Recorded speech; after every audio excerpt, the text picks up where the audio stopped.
அதே நேரத்தில் அரசருக்கு வாரிசு இல்லாததால் மகிழ்ச்சியில் மிதந்து கொண்டிருக்கும் ஒருவரும் அதே அரண்மனையில் இருந்தார். அவர்தான் பந்தள ராஜ்யத்தின் அமைச்சர்.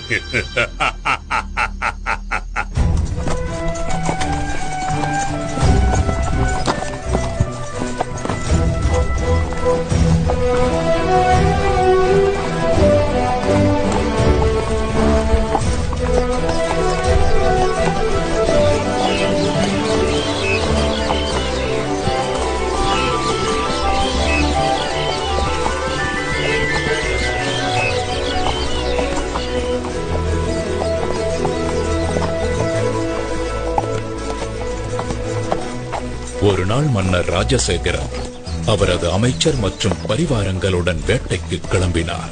அன்றைக்கு என்றுமில்லாத அதிசயமாக மனதில் அமைதி நிலவுவதையும் நெஞ்சம் மகிழ்ச்சி அடைவதையும் உணர்ந்தார்.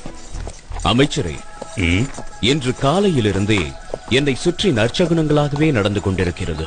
என்னுடைய வாழ்வில் ஏதோ நல்லது நடக்கப் போகின்றது போலவும் உள்ளத்தில் புதைந்திருக்கும் சோகத்திற்கு வழி கிடைக்கப் போகிறது போலவும் தோன்றுகிறது. அப்படி நடந்தால் எனக்கும் மிகவும் மகிழ்ச்சிதான் அரசே.